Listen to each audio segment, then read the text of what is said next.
Hey folks, welcome back to Candace Boxing Channel. Hope everyone's doing well. Hope everyone's had a good day. I managed to do some yard work, did a little bit of shooting, a little bit of trying to keep the skills sharp, and that was the fun. And went to the creek for a bit of a swim with the dogs, which is always nice. And when I came home to sit down and have a little bit of tea, I watched Billie Nelson being interviewed by one of the big channels. I can't remember which one.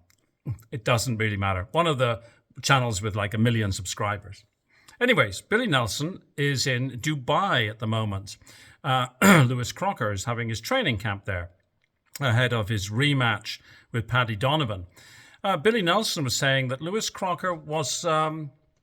something wasn't right on the day that he fought Paddy Donovan. Something had happened that threw him off his game. So that'll be interesting to see if the rematch goes somewhat differently. I actually thought that Paddy Donovan was all over Lewis Crocker, like a fat guy on a jelly donut. So it'll be interesting to see if indeed Lewis Crocker puts up a different performance. And of course, Lewis Crocker was the victor on that day. Paddy Donovan was disqualified. Unfairly so, in my view, but hey, that's just my opinion. I know that there's a very distinct camps about that.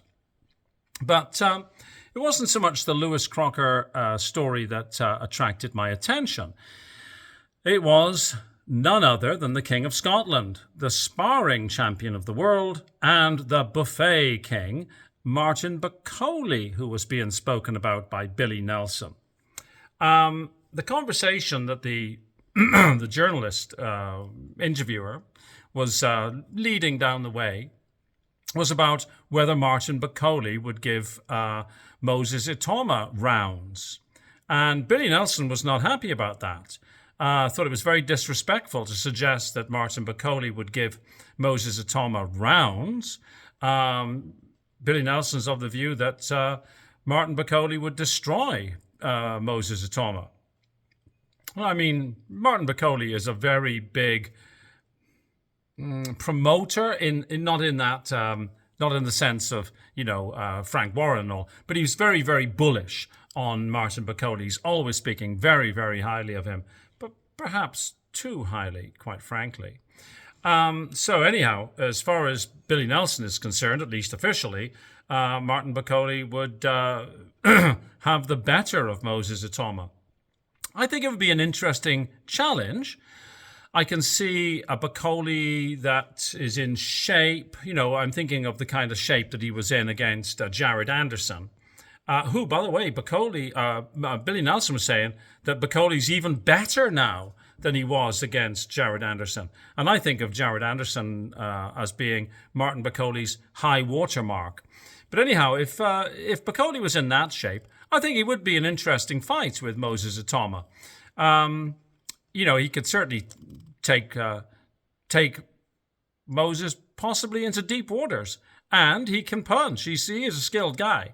I'm not of that camp that says, oh, let's just anoint Moses Itauma as the heir apparent, the next king. I think that there's any number of fighters out there who would pose interesting challenges to Moses. What else did Billie say? Oh, yes. He was asked about what did he think of Daniel Dubois firing the bitterest man in boxing, Don Charles. And Billie Nelson was saying that Don Charles didn't deserve to be fired. He brought Dubois along, got him a title shot, and Dubois has quit twice, which is really, he was unequivocal about it. Dubois has quit twice. There was no fudging of this. There was no sort of, reading between the lines. He also said that Martin Bakole would basically smash Dubois to bits again. So I can only imagine that that's alluding to a sparring session, because they've certainly never fought. But Billie Nelson was convinced that Martin Bakole would smash Daniel Dubois to bits. And he also said, no shame in losing to Alexander Usyk.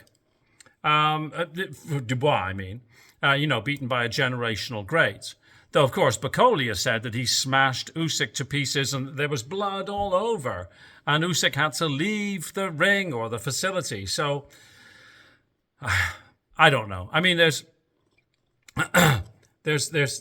building your fighter up. There's being very bullish on your fighter. There's putting the best spin possible. But then there's just bullshitting, right?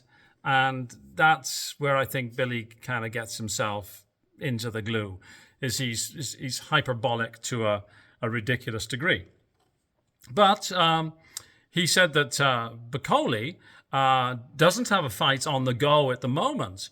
Boxer is still radio silence. He's, I think, quite frankly, it's probably time for Martin Bakole to maybe find a new promoter, because he's being promoted by Ben Shalom, who seems to be, the odd man out. He doesn't seem to get, anyhow.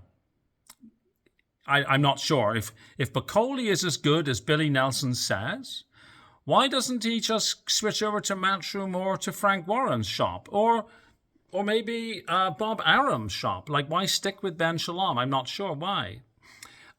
He did say that Bakole, because there's no fight on the go, he's not heard anything from Ben Shalom, that he's talking to the government of the Democratic Republic of Congo, which is where Bakole is a citizen of, to see if they can put on a fight in Kinshasa, which could be very interesting. No names were mentioned. So we'll have to sort of see, is it possible maybe to have a fight there? I thought that the political situation was a bit sketchy, but hey, what do I know? I'm living here in the back of beyond in northern Canada. So we'll have to just wait and see. But Billie Nelson was very hopeful that something would happen on the Bakole front by December. So, what's that? Just over 3 months away. Better get his skates on if he wants to be in shape. I dread to think what Martin Bakole is looking like right now. Though, remember, he is a vegan, and Billie Nelson has hired a strength and conditioning coach and a nutritionist. We will have to see, won't we? Anyhow, thanks for watching. Have a fabulous Friday night, Saturday daytime, wherever you happen to be. And I'll see you on the next video. Cheers. Bye-bye.